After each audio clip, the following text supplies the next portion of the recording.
पंजाब का 5,446 अरब रुपए का बजट कसरत राय से मंजूर। ऐवान ने फाइनेंस बिल की मंजूरी दे दी। ऐवान में अरकान असम्बली की तनख्वाह और ग्रेड का मामला भी जेर बहस रहा। राना आफ्ताब का कहना था हुकूमत अरकान असम्बली की तनख्वाह और अलाउंस कैसे बढ़ा सकती है, ये मामला स्पीकर ने तय करना होता है। स्पीकर मलिक अहमद खान ने कहा अपोजिशन का ये नुक्ता देखना पड़ेगा, मुनासिब सवाल उठाया गया है।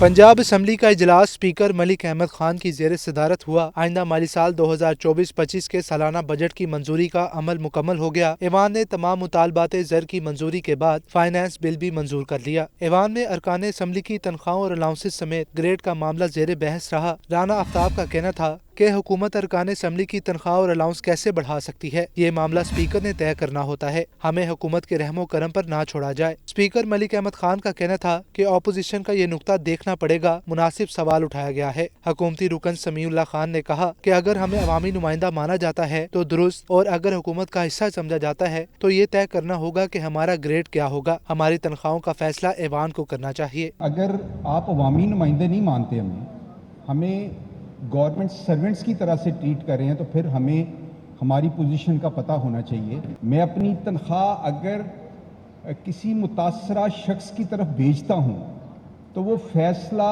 इस हाउस का होता है।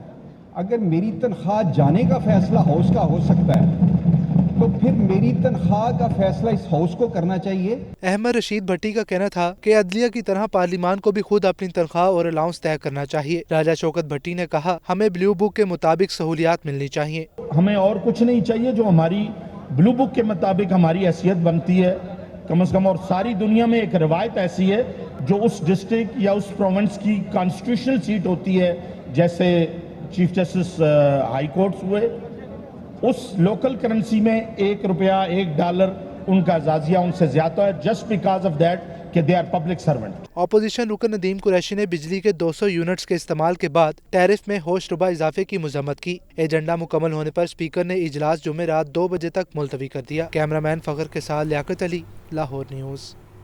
वज़ीर आला मरीम नवाज का कहना है कि आवाम की सहूलत और आसानी अव्वलीन तरजीह है। आवाम को शदीद दुश्वारी का सामना है।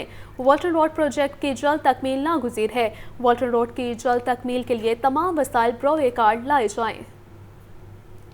वज़ीर आला मरीम नवाज आवाम की मुश्किलात का जायजा लेने वाल्टन रोड पहुँच गईं। वज़ीर आला ने ADA नाला वाल्टन रोड की रीमॉडलिंग और अपग्रेडेशन प्रोजेक्ट का दौरा किया। मरीम नवाज ने डिफेंस मोड़ पर ट्रैफिक की सूरत हाल का भी मुआयना किया। वज़ीर आला ने साइट ऑफिस में खुसूसी इजलास में शिरकत की। COO मंसूर जंजुआ ने वज़ीर आला पंजाब को प्रोजेक्ट पर तफसीली ब्रीफिंग दी। वज़ीर आला को बताया गया कि ADA नाले की तामीर मुकम्मल हो चुकी, 2 डिस्पोजल स्टेशन भी तामीर होंगे। कैंची और फिरोजपुर रोड से DHA जाने के लिए ओवरहेड ब्रिज भी ज़ेरे तामीर है। वज़ीर आला पंजाब ने सितंबर तक वाल्टन रोड की 3 रोया कैरिजवे ट्रैफिक के लिए खोलने की हिदायत कर दी। अक्टूबर तक दोनों इतराफ 6 रोया ADA नाला वाल्टन रोड खोलने का हुक्म दे दिया। वज़ीर आला पंजाब ने कहा कि वाल्टन रोड की जल्द तकमील के लिए तमाम वसाइल ब्रोए कार्ड लाई जाएं। आवाम की सहूलत और आसानी अव्वलीन तरजीह है।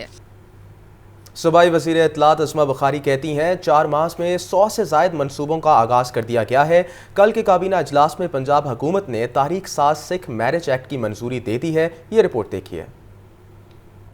DGPR में प्रेस कॉन्फ्रेंस करते हुए सूबाई वज़ीर इत्तलात अस्मा बुखारी ने इल्जाम आयद किया कि PTI वाले सिर्फ इल्जामात की सियासत करते हैं। मरीम नवाज अब तक 100 के करीब मंसूबे लॉन्च करने के रिकॉर्ड बना चुकी है। हमने काम करके दिखाया। 400 अरब रुपए किसान कार्ड के लिए रखे गए हैं। पंजाब हुकूमत ने तारीख साज सिख मैरिज एक्ट की मंजूरी दे दी है। अस्मा बुखारी का कहना था सूबे भर में अपना घर अपनी छत प्रोग्राम के तहत 1 लाख घर बनाए जाएंगे। रिटायरमेंट के बाद सरकारी मुलाजमिन से घर फौरी वापस लिया जाएगा। 400 अरब रुपए का किसान कार्ड जो है उसकी कल मंजूरी दी गई है। मरियम नवाज शरीफ साहिबा की हुकूमत के पंजाब में हुकूमत पंजाब ने जो है कल उनके रूल्स की मंजूरी दी है और इंशाल्लाह ताला अब ये सिख मैरिज एक्ट जो है ये फौरी तौर पर पंजाब में नाफिजुल अमल होगा। रिटायरमेंट के बाद जो है वो किसी की सरकारी मुलाजमीन के अलॉटमेंट में जो घर की है उसमें तोसी नहीं होगी। इस मौके पर सूबाई वज़ीर इक़लियती उमूर रमेश सिंह का कहना था कि सिख मैरिज एक्ट की मंजूरी मिसाली इक़दाम है। सिख मैरिज एक्ट सबसे पहले पाकिस्तान में मंजूर किया गया है। Chairman P T I barrister Gohar Khan کا کہنا ہے کہ حکومت مذاکرات میں سنجیدہ ہے تو ہماری سیاسی قیدیوں کو رہا کرے۔ شیخ وقاص اکرم کا کہنا ہے کہ عدلیہ بان نے پی ٹی آئی سے متعلق رانا ثناءاللہ کا بیان کا نوٹس لے، جبکہ ملک احمد خان بجر کا کہنا ہے کہ ہماری تحریک لاہور سے شروع ہو چکی ہے، جو رکے گی نہیں۔ Chairman P T I barrister Gohar Khan کی پنجاب اسمبلی آمد میڈیا سے گفتگو کہتے ہیں کہ حکومت مذاکرات میں سنجیدہ ہے تو پہلے ہمارے سیاسی قیدیوں کو رہا کرے۔ بانی پی ٹی آئی کو قید میں رکھنے کے وفاقی وزراء کے بیانات قابل مذمت ہیں۔ چیف جسٹس ان بیانات کا نوٹس لیں۔ عدلیہ سے درخواست ہے کہ بانی پی ٹی آئی کو جلد رہا کیا جائے۔ الیکشن ہو تو وہ فری، فیئر اینڈ ٹرانسپیرنٹ ہو، ایوانوں میں وہ لوگ بیٹھے ہوں جن کے پاس عوام کا مینڈیٹ ہے۔ ساتھ ہی ساتھ عدلیہ سے ہماری درخواست ہے، خان صاحب 11 مہینوں سے جیل میں ہیں، اس کی جلد رہائی ہو اور اس بات کا بھی نوٹس لیا جائے۔ ایک منسٹر صاحب ارریسپانسبل سٹیٹمنٹ دیتے ہیں کہ خان صاحب کو 5 سال کے لیے جیل میں ہونا چاہیے۔ اپوزیشن رہنما شیخ وقاص اکرم نے کہا کہ رانا ثناءاللہ کے بیان سے ثابت ہوتا ہے بانی پی ٹی آئی پر بنائے گئے کیس بے بنیاد ہیں۔ حکمران بانی پی ٹی آئی کی مقبولیت سے خوف زدہ ہیں۔ عدلیہ رانا ثناءاللہ کے بیان پر فوری ایکشن لے۔ جو رانا ثناءاللہ کا بیان آیا ہے، اس حوالے سے میں یہ کہہ دوں کہ اس بیان سے یہ بات ثابت ہو گئی کہ خان صاحب پہ جتنے بھی کیسز ہیں وہ اسی بنیاد پہ فیک ہیں، جعلی ہیں، بنائے گئے ہیں، کیونکہ یہ ان سے ڈرتے ہیں ان کو اندر رکھنے کے لیے۔ لیٹس سی کہ چیف جسٹس آف پاکستان کیا کرتے ہیں اور یا ہائی کورٹ کے چیف جسٹس کیا کرتے ہیں۔ اس موقع پر اپوزیشن لیڈر ملک احمد خان بجر نے کہا کہ ہماری تحریک لاہور سے شروع ہو چکی، جو اب رکے گی نہیں۔ ہمارے چیئرمین اور ان کی اہلیہ کو رہا کیا جائے، پی ٹی آئی کا چھینا گیا مینڈیٹ واپس کیا جائے۔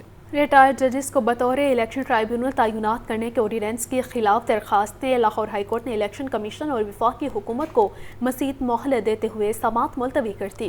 ریٹائرڈ ججز کی بطور الیکشن ٹربیونل تعینات کرنے کے آرڈیننس کے خلاف درخواستیں۔ لاہور ہائی کورٹ کے جسٹس شاہد کریم نے سلمان اکرم راجہ سمیت دیگر کی درخواستوں پر سماعت کی۔ درخواستوں میں موقف اختیار کیا کہ عدالت نے حکم جاری کیا کہ الیکشن کمیشن ہائی کورٹ کے نامزد کردہ جج کو بطور ٹربیونل تعینات کرنے کا پابند ہے۔ Election ordinance 2024 Lahore high court کے فیصلے کو کمزور کرنے کے لیے لایا گیا۔ درخواستوں میں استدعا کی گئی کہ ریٹائرڈ ججز کی بطور الیکشن ٹربیونل تعیناتی کرنے کے آرڈیننس 2024 کو غیر قانونی قرار دیا جائے۔ آرڈیننس کے تحت پنجاب میں ریٹائرڈ ججز کی بطور الیکشن ٹربیونل تعیناتی کو غیر آئینی قرار دیا جائے۔ درخواست کے حتمی فیصلے تک ریٹائرڈ ججز کی بطور الیکشن ٹربیونل تعیناتی کرنے سے روکا جائے۔ دوران سماعت الیکشن کمیشن اور وفاقی حکومت نے جواب جمع کرانے کے لیے ایک بار پھر مہلت طلب کر لی۔ عدالت نے فریقین کو مہلت دیتے ہوئے سماعت جولائی کے تیسرے ہفتے تک ملتوی کر دی۔ کیمرہ مین محمد ایوب کے ساتھ محمد اشفاق، لاہور نیوز۔